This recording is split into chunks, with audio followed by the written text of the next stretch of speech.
Hi students, നമ്മൾ ഇന്ന് എടുക്കാൻ പോകുന്ന ക്ലാസ് ഒരു ചെറിയൊരു ടോപ്പിക്കാണ്. അതായത് പാരലൈസിസിനെ പറ്റിയാണ്. ഇത് നഴ്സിംഗ് എക്സാമുകൾക്ക് ചോദിക്കുന്ന ഒരു ചോദ്യമാണ്. അത് ഷോർട്ട് ക്വസ്റ്റ്യനായിട്ടും ചോദിക്കും, ചിലപ്പോൾ ലോങ് ക്വസ്റ്റ്യനായിട്ടൊക്കെ ചോദിക്കാവുന്നതാണ്. അപ്പോൾ ഇതിൻ്റെ ഒരു ചെറിയൊരു ക്ലാസ്സാണ് ഞാൻ എടുക്കാൻ പോകുന്നത്. പാരലൈസിസ് എന്ന് വെച്ചാൽ മസിൽ മൂവ്മെൻറ്റ് നഷ്ടമാകുന്ന ഒരു അവസ്ഥയാണ്. ചിലപ്പം സെൻസേഷൻ നഷ്ടപ്പെട്ടോ നഷ്ടപ്പെടാതെയോ, വിത്ത് ഓർ വിത്തൗട്ട് സെൻസേഷനിൽ, ലോസ് ഓഫ് സെൻസേഷനിൽ മസിൽ മൂവ്മെൻറ്റ് നഷ്ടമാകുന്ന ഇതാണ് പാരലൈസിസ് എന്ന് പറയുന്നത്. നമുക്ക് ഈ പാരലൈസിസിനെ പറ്റി പഠിക്കുകയാണെന്നുണ്ടെങ്കിൽ 5 ടൈപ്സ് ഉണ്ട് paralysis. Monoplegia, hemiplegia, paraplegia, diplegia and quadriplegia. Monoplegia എന്ന് പറഞ്ഞാൽ തന്നെ നമുക്ക് അതിൽ തന്നെ മനസ്സിലാക്കാം ഒരു ഭാഗമാണ് പാരലൈസ്ഡ് ആകുന്നത്. അതേതാണെന്ന് ചോദിച്ചാൽ 1 ലിംബാണ് ഇൻവോൾവ്ഡ് ആകുന്നത്. ഞാൻ ആ പിക്ചർ നിങ്ങൾക്ക് ചെറിയൊരു ഐഡിയ കിട്ടാൻ വേണ്ടിയിട്ടാണ് ഞാൻ ഒരു റഫായിട്ട് പിക്ചർ ഇതിൻ്റെ വരച്ചേക്കുന്നത്. അപ്പം ഇതിനകത്ത് മോണോപ്ലീജിയക്കകത്ത് ഒരു ലിംബാണ് അഫക്റ്റ് ചെയ്യുന്നത്, ഒരു ലിംബ് മാത്രം. അത് ലെഫ്റ്റ് ലെഗോ റൈറ്റ് ലെഗോ ഏതെങ്കിലും ആകാം. അതിൽ ഒരു ലിംബാണ് മോണോപ്ലീജിയക്കകത്ത് പാരലൈസ്ഡ് ആകുന്നത്, അഫക്റ്റ് ചെയ്യുന്നത്. ഹെമിപ്ലീജിയക്കകത്തെന്ന് പറയുന്നത് ബോഡിയുടെ ഒരു സൈഡ്, ഒരു വശം മൊത്തത്തിൽ പാരലൈസ്ഡ് ആകും. അതാണ് ഹെമിപ്ലീജിയ എന്ന് പറയുന്നത്. അത് ആ പിക്ചറിനകത്ത് വ്യക്തമായിട്ടുണ്ട്. ബോഡിയുടെ ഒരു ഭാഗം, 1 സൈഡ് ഓഫ് ദ ബോഡിയാണ് അഫക്റ്റ് ആവുന്നത്. പാരാപ്ലീജിയ എന്ന് പറഞ്ഞാൽ ബോത്ത് ലോവർ ലിംസും അഫക്റ്റ് ആകും. അതായത് കണ്ടില്ലേ, 2 കൈകളും 2 ലോവർ ലിംബുകളും അഫക്റ്റ് ചെയ്യുന്നതാണ് പാരാപ്ലീജിയ എന്ന് പറയുന്നത്. ബോത്ത് ലോവർ ലിംബുകളാണ്. അതായത് 2 കാലുകളാണ്. 2 കാലുകളും അതുപോലെ തന്നെ പെൽവിക് ഓർഗൻസും ആണ് ഈ പാരാപ്ലീജിയയിൽ പറയുന്നത്, അഫക്റ്റ് ചെയ്യുന്നത്. പാരാപ്ലീജിയ എന്ന് പറഞ്ഞാൽ 2 ലോവർ ലിംബുകളാണ് പാരലൈസ്ഡ് ആവുന്നത്. അതുപോലെ തന്നെ അടുത്തത് ഡൈപ്ലീജിയാണ്. ഡൈപ്ലീജിയക്ക് അതെന്ന് പറഞ്ഞാൽ 2 ആംസും അല്ലെങ്കിൽ 2 ലെഗ്സും അഫക്റ്റ് ചെയ്യാം. Both arms or both legs, 2 ആമും അഫക്റ്റ് ചെയ്യാം, 2 ലെഗിനെയും അഫക്റ്റ് ചെയ്യാം. അതാണ് ഡൈപ്ലീജിയ എന്ന് പറയുന്നത്. ക്വാഡ്രിപ്ലീജിയാണ് ലാസ്റ്റ് പിക്ചർ കൊടുത്തിരിക്കുന്നത്.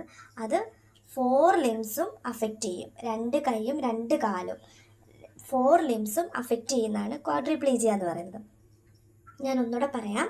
മോണോപ്ലീജിയ എന്ന് പറഞ്ഞാൽ ഒരു ലിംബ് മാത്രം അഫക്റ്റ് ചെയ്യും. മോണോ എന്ന് വെച്ചാൽ ഒരു ലിംബ് മാത്രം അഫക്റ്റ് ചെയ്യും, ഇൻവോൾവ്ഡ് ആകും. ഹെമിപ്ലീജിയ എന്ന് പറഞ്ഞത് നമ്മുടെ ബോഡിയുടെ 1 സൈഡ്, ഒരു വശം മാത്രം അഫക്റ്റ് ആവും. അതാണ് ഹെമിപ്ലീജിയ എന്ന് പറയുന്നത്. അടുത്തത് പാരാപ്ലീജിയ എന്ന് പറഞ്ഞാൽ 2 ലോവർ ലിംസും അതുപോലെ തന്നെ പെൽവിക് ഓർഗൻസും അഫക്റ്റ് ചെയ്യാം. 2 ലോവർ ലിംസും അതുപോലെ തന്നെ പെൽവിക് ഓർഗൻസും അഫക്റ്റ് ആകാം.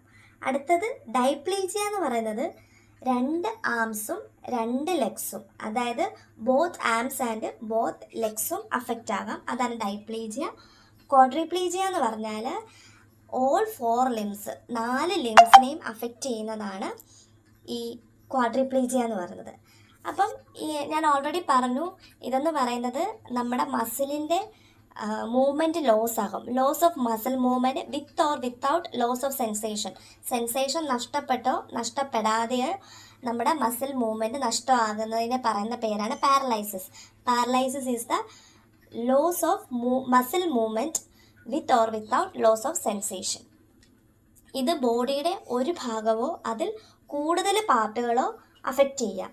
ഇത് പറയുന്നത് എന്ന് വെച്ചാൽ ലോസ് ഓഫ് സെൻസേഷൻ നഷ്ടപ്പെടും, അല്ലെങ്കിൽ മസിൽ മൂവ്മെൻറ്റ് നഷ്ടപ്പെടാം. ബോഡിയുടെ ഒരു ഭാഗമോ അതോ അതിൽ കൂടുതൽ പാർട്സിനെയോ ഇത് അഫക്റ്റ് ചെയ്യാം. ഇതുണ്ടാകുന്നതെന്ന് വെച്ചാൽ ബ്രെയിൻ ഡാമേജ് കൊണ്ടോ സ്പൈനൽ കോഡിൻ്റെ നെർവിൻ്റെ ഡാമേജ് കൊണ്ടോ ഒക്കെ ഈ പാരലൈസിസ് ഉണ്ടാകാം. അതുപോലെ തന്നെ ഇതിന് കോസസ് ഞാൻ ഒന്നുകൂടെ പറഞ്ഞുതരാം. CVA, cerebro vascular accident, spinal cord injury, polio, GBS, Guillain Barre syndrome എന്ന് പറയും. അത് നമുക്കൊരു കണ്ടീഷനാണ്, അത് പഠിക്കേണ്ടതാണ്. GBS എന്ന് പറയുന്നത് ഗുള്ളിയൻ ബാരെ സിൻഡ്രോം. അതുപോലെ തന്നെ MS, മൾട്ടിപ്പിൾ സ്ക്ലീറോസിസ്, പിന്നെ ബ്രെയിൻ ട്യൂമർ, ബ്രെയിൻ ഇഞ്ചുറി, ഇതൊക്കെ എന്ന് പറയുന്നത് ഈ ഒരു പാരലൈസിസ് ഉണ്ടാകാനുള്ള ഒരു കോസാണ്. അടുത്തതെന്ന് പറയുന്നത് നഴ്സിംഗ് കെയർ ആണ്. നമുക്ക് എന്തൊക്കെ നഴ്സിംഗ് കെയർ കൊടുക്കാനായിട്ട് പറ്റുമെന്നുള്ളതാണ്. നമ്മൾ കൂടുതൽ കോംപ്ലിക്കേഷൻസ് ഉണ്ടാകാതിരിക്കാനുള്ളത് പ്രിവെൻറ്റ് കോംപ്ലിക്കേഷൻസ്. അതുപോലെ തന്നെ മൊബിലിറ്റി നമ്മൾ പ്രൊമോട്ട് മൊബിലിറ്റി. അതുപോലെ തന്നെ പേഷ്യൻ്റെ സേഫ്റ്റി നമ്മൾ എൻഷുർ ചെയ്യണം. അപ്പം നഴ്സിംഗ് കെയർ എന്തൊക്കെയാണെന്ന് വെച്ചാൽ prevent complications, promote mobility and ensure patient safety. അടുത്തത് നഴ്സിംഗ് അസസ്മെൻറ്റ്. നമുക്ക് എന്തൊക്കെ അസസ് ചെയ്യാൻ പറ്റും, പേഷ്യൻറ്റിന് എന്തൊക്കെ കാര്യങ്ങൾ നമുക്ക് അസസ് ചെയ്യാൻ പറ്റും. നേഴ്സ് ഷുഡ് അസസ് എന്തൊക്കെ നേഴ്സിന് അസസ് ചെയ്യാനായിട്ട് സാധിക്കും. പേഷ്യൻ്റെ മസിൽ പവർ നമുക്ക് അസസ് ചെയ്യാൻ പറ്റും. അത് 0 to 5 ആണ് അതിൻ്റെ ഗ്രേഡിംഗ് എന്ന് പറയുന്നത്. അപ്പോൾ നമുക്ക് മസിൽ പവർ നമുക്ക് അസസ് ചെയ്യാൻ പറ്റും, മസിൽ ടോൺ അസസ് ചെയ്യാൻ പറ്റും, റിഫ്ലക്സസ് നമുക്ക് അസസ് ചെയ്യാൻ പറ്റും, സെൻസേഷൻ അസസ് ചെയ്യാം, ലെവൽ ഓഫ് കോൺഷ്യസ്നെസ്, അതായത് നമുക്ക് ഗ്ലാസ്കോമ സ്കെയിൽ വെച്ച് പേഷ്യൻറ്റിൻ്റെ എത്രത്തോളം കോൺഷ്യസ് ആണെൻ്റെ ലെവൽ നമുക്ക് അസസ് ചെയ്യാൻ പറ്റും. GCS സ്കെയിൽ വെച്ച് നമുക്ക് ചെയ്യാൻ പറ്റും. പിന്നെ പേഷ്യൻ്റെ വൈറ്റൽ സൈൻസ് നമുക്ക് ചെക്ക് ചെയ്യാൻ പറ്റും. അപ്പം നഴ്സിംഗ് അസസ്മെൻ്റ് എന്ന് പറയുന്നത് muscle power, muscle tone, reflexes, sensation, level of consciousness, vital signs, ഇത്രയും നമുക്ക് പേഷ്യൻറ്റിൻ്റെ അസസ്മെൻറ്റ് ചെയ്യാനായിട്ട് പറയും. ഇതാണ് നഴ്സിംഗ് അസസ്മെൻറ്റ്. അതുപോലെ തന്നെ അടുത്ത നമുക്ക് എന്തൊക്കെ നഴ്സിംഗ് മാനേജ്മെൻറ്റ് ചെയ്യാനായിട്ട് പറ്റും. അപ്പം നഴ്സസിൻ്റെ നമ്മൾ പഠിക്കുന്നതാണല്ലോ. അപ്പം നമ്മൾ നഴ്സിംഗ് അസസ്മെൻറ്റും നഴ്സിംഗ് മാനേജ്മെൻറ്റും ഒക്കെ നമുക്ക് പഠിക്കേണ്ടതാണ്. അപ്പം നഴ്സിംഗ് മാനേജ്മെൻറ്റ് എന്ന് വെച്ചാൽ ഇങ്ങനെ ഈ ഒരു പാരലൈസ്ഡ് ആയ പേഷ്യൻറ്റിന് മൂവ്മെൻറ്റ് അവർക്ക് സ്വയം ചെയ്യാനായിട്ട് പാടായിരിക്കും. അപ്പം ആസ് എ നേഴ്സ് നമ്മൾ എന്ത് ചെയ്യണം, അവർക്ക് മൊബിലിറ്റി കൊടുക്കണം. അതായത് മൊബിലിറ്റി എന്ന് വെച്ചാൽ നമ്മൾ അവരെ മൂവ് ചെയ്യണം. മൂവ് ചെയ്യാതെ പേഷ്യൻ്റ് ഒറ്റ കിടപ്പ് ഇങ്ങനെ കിടക്കുകയാണെന്നുണ്ടെങ്കിൽ ബെഡ് സോറും പ്രഷർ സോറും ഒക്കെ വരാനായിട്ടുള്ള സാധ്യത ഏറെയാണ്.